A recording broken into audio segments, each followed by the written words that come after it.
Assalamualaikum warahmatullahi wabarakatuh and good day to all. My name is Yuhaniza Shafinie Kamsani. I'm a staff member of Faculty of Medicine UiTM Sungai Buloh, Selangor, Malaysia. On behalf of my project members, I am here to present the results of our project entitled Evaluating Heavy Metals on Oxidative Stress and Antioxidant Activity in Grouper Fish of Tuba Island, Langkawi, Malaysia. Heavy metals accumulated in aquatic water originate from anthropogenic activities such as wastewater treatment, urbanization, industrial activities, mining, and agricultural activities. On the other hand, heavy metals could also accumulate in aquatic water via natural processes, for example, volcano, forest fire, or landslides, which goes directly into the water. Upon going to the water, some biological and chemical transformation would take place, and this heavy metal would attach and release from the sediment, and in the end they would settle as a resuspension at the stream bed. Right? So heavy metals could also be consumed or via uptake by these organisms such as fish, and the evidence of heavy metals in fish has been documented before, right? And these heavy metals would disrupt the food chain of the fish, causes bioaccumulation and biomagnification in different tissues and cells, and it would also cause the fish to be under duress, right? So the fish, as a way to overcome or minimize this duress, would try to detoxify. Detoxification process would occur in the sense that antioxidative system would be activated to neutralize the stress caused by these heavy metals in the cell, cellular heavy metals effects on the cells. And if failed, a state of oxidative stress is said to occur. Oxidative stress has been studied vigorously, and it is well known that oxidative stress could cause cell damage and genomic alterations. That means not just at the cellular level, but also down to DNA and RNA and genomic level. So when this occurs, the fish defense mechanism is compensated, and the fish will start to utilize energy from other sources, and in the end, poor quality fish would be produced, and if consumed, this poor quality fish may pose some carcinogenic or mutagenic effects to the consumers.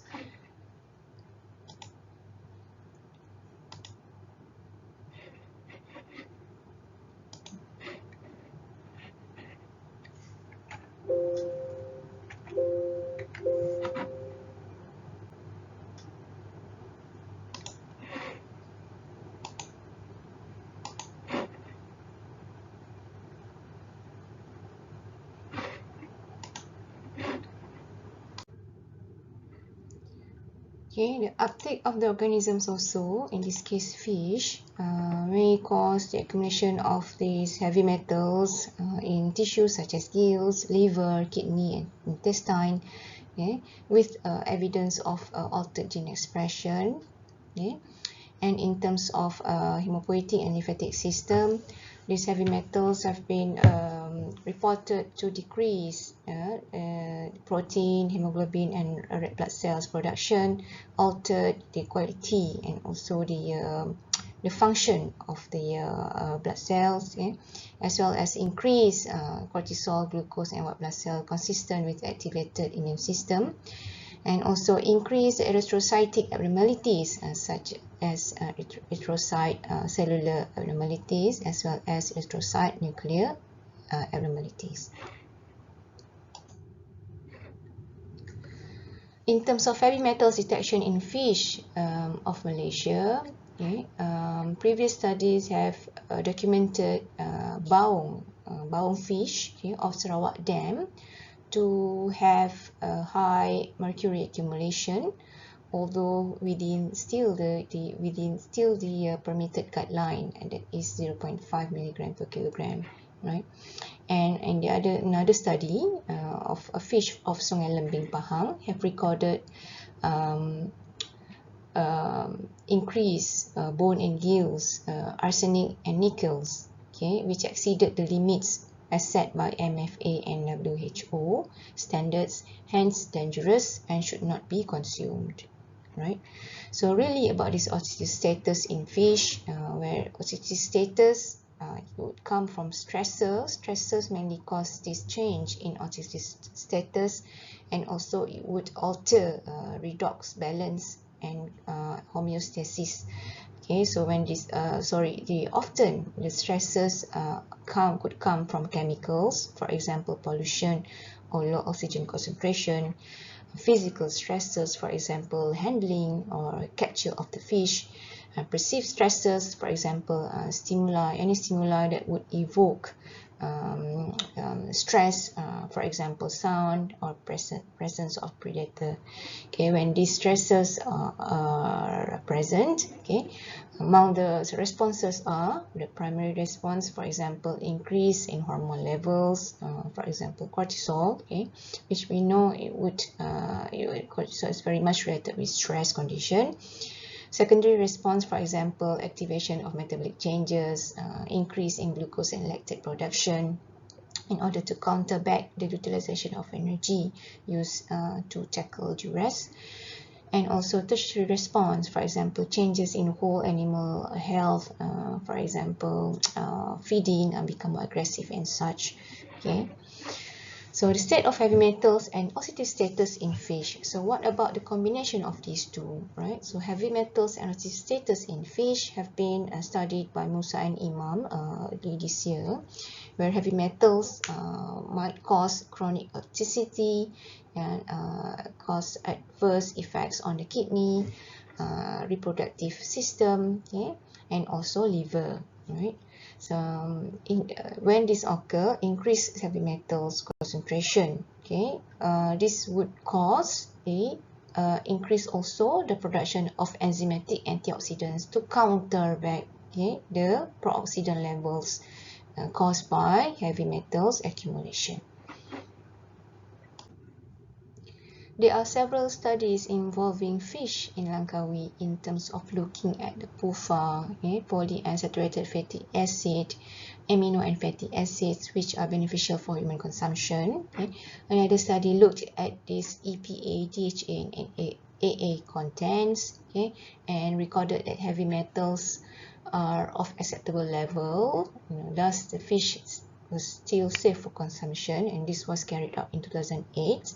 Okay, and a year later, Irwandi and Farida recorded lower plumbum and also mercury levels lower than FAO and WHO standard, Federal Agricultural Organization. Yeah, so cadmium level was recorded to be slightly higher than the limit, but still acceptable according to MFR. So the fish was also proposed to be safe for consumption, and this was in 2009, right? So what about the current scenario? Okay, the fish from Tuba, focusing at Pulau Tuba Langkawi. Okay, what is the state of heavy metals, focusing on cuprum, okay, which is known to have effects on growth and feed utilization.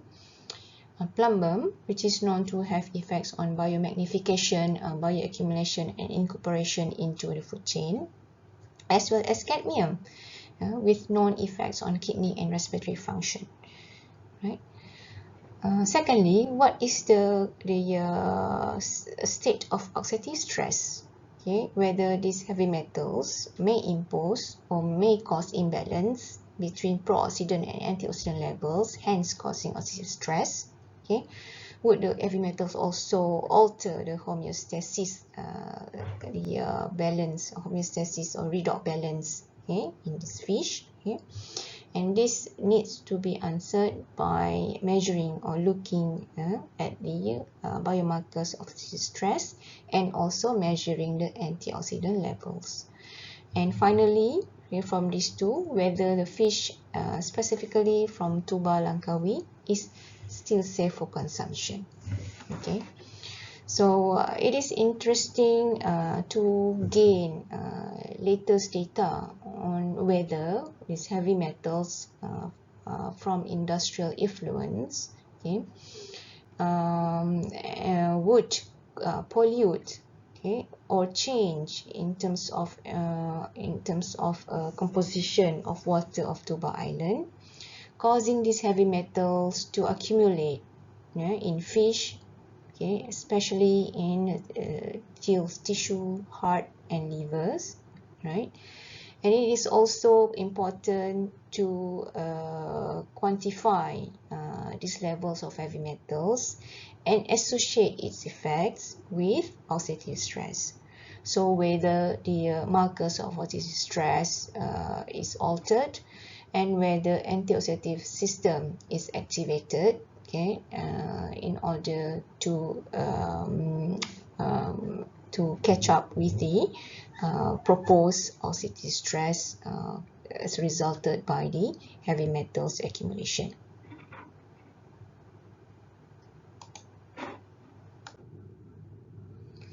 So UITM, University Technology Mara, has come up with a plan or program called UITM Strategic Initiative on Sustainable Development, where a specific grant is offered. Okay? It is called the SDG Triangle Grant, which focuses on education and awareness, food security, and sustainable life, clean water, and biodiversity. Okay, at this triangle, at these locations that make up this triangle, namely Taman Negara Ledang, Kuala Kerian, Royal Belum, and Pulau Tuba. Okay, so under this initiative, right, this project was proposed, and this project was awarded with the grant. Okay, and the objective of the proposed study was to learn the association between these heavy metals, namely cadmium, plumbum, and cuprum, and the state of oxidative status in the fish, okay, namely liver, heart, and Gills tissue of kerapu fish, namely kerapu bintik and also kerapu hybrid, okay, captured from Tuba Island, Pulau Langkawi, Malaysia. The objectives of the study were to determine the heavy metals, these heavy metals in the liver, heart, and Gills of kerapu bintik, okay, E.coicoides, okay, and also E.lanceolatus, captured from the seawater of Tuba Island, Langkawi, Malaysia, using emission spectrophotometer, and also to evaluate the effects of these heavy metals on oxidative status using ELISA. So fish were captured from Pulau Tuba Langkawi. Okay, this is as the treated group or commercial fish pond with control environment, okay, and control feeding. Okay, and the project was carried out, and the fish, the fish were captured between August and October 2020, and they have similar size and length. Okay, and the weight was about 1 kilogram, right? So the fish were divided into these 4 groups. Okay, this is control E.coicoides, okay, control Tuba, okay, E.coicoides, right? Control E.lanceolatus and also Tuba E.lanceolatus, and the fish went 24 hours quarantine before the samples were taken, homogenized, and prepared, right? And following that, these heavy metals were determined using ICP-MS, right?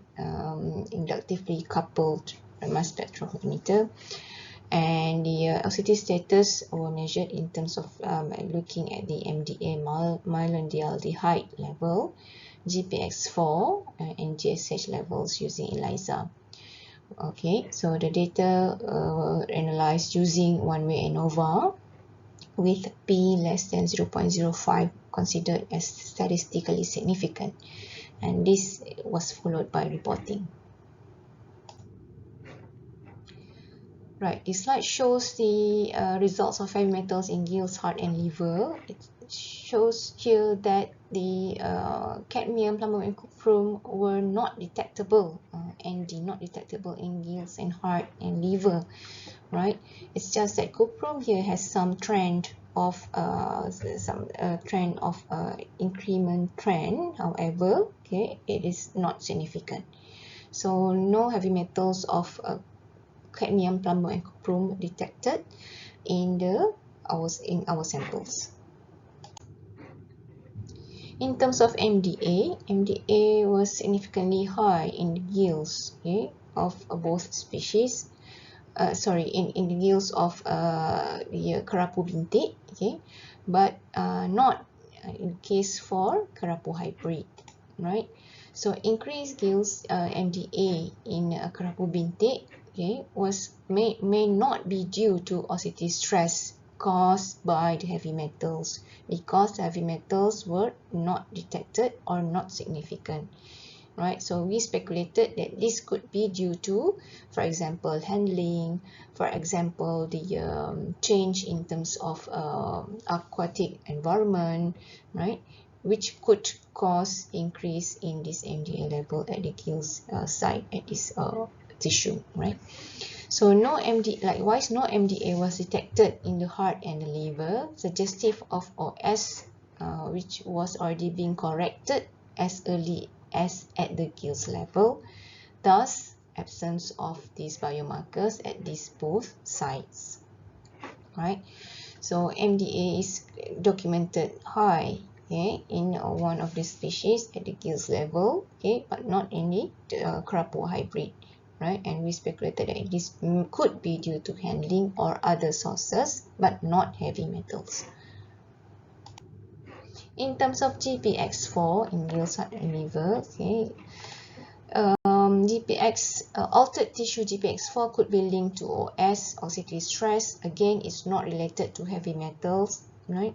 And decreased Gills GPX4, okay, in both species is consistent with increased MDA in the previous slide. Means when there's an increment in MDA, therefore GPX4 is compensated, so therefore GPX4 at the gills area is reduced. Okay, so more GPX4 was released in the heart, okay, and liver as preparation for adaptation and protection.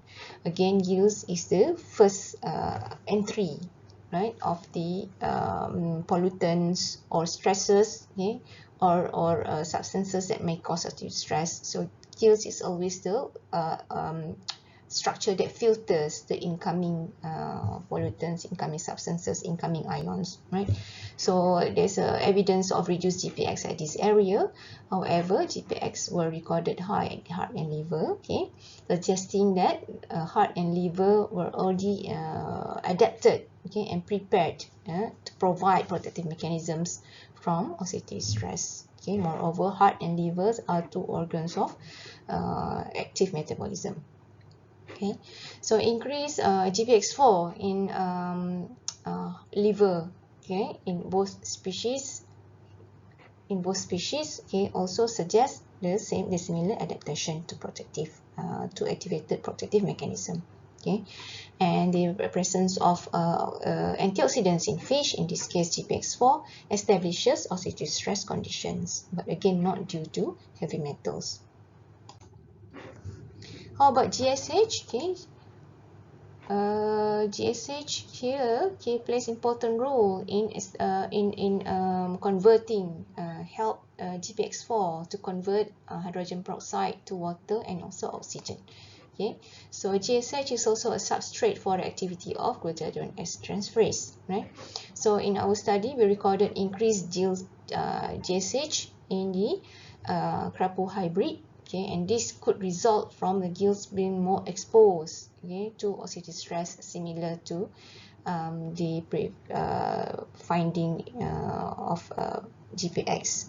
But the difference was the GPX was reduced, okay, and GSH was increased. Okay, so this increment could be caused by the gills being more exposed to OS, okay, OS that did not come from heavy metals, okay, that can have access to the fish thin epithelia compared to heart and liver.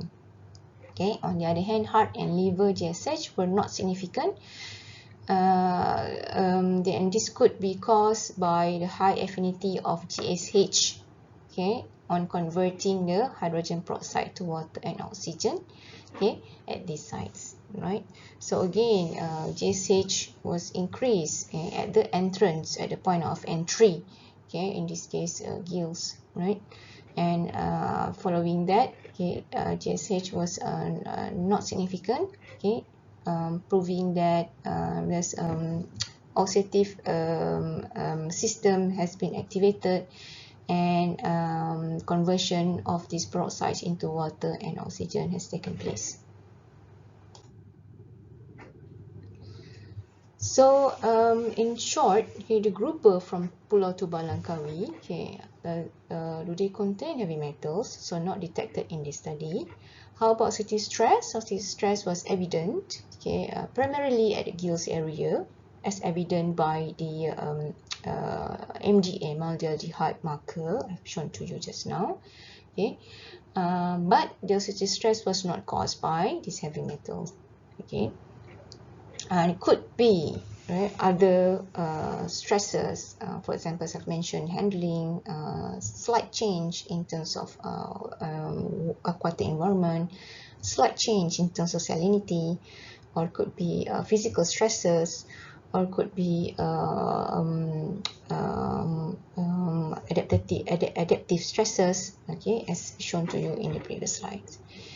And in the end, do this grouper from Pulau Langkawi serve consumption? So we would propose the answer to be yes. Okay. So heavy metals, okay, not detected in gills, not detected in the heart, and not detected in liver. Okay, but anyhow, oxidative stress was evident at gills area, at the site, only at gills. Okay, and our GPX4 was found lower. This shows that the redox imbalance occurred, okay, but somehow GSH was increased. GSH here may want to counterback, right, the decrement, the minimized level or the decrease in EGPX in order to convert these free radicals into water and oxygen. Okay. So as for the discussion, we reported negative correlation between major hazardous heavy metals, okay, and essential heavy metals cuprum with our biomarkers, okay. And there was an alteration in the antioxidant enzyme activity and oxidative state, and that the alteration was organ specific, okay. And number 3, the altered antioxidant activity and incidence of OS may not be associated with our studied heavy metals, okay.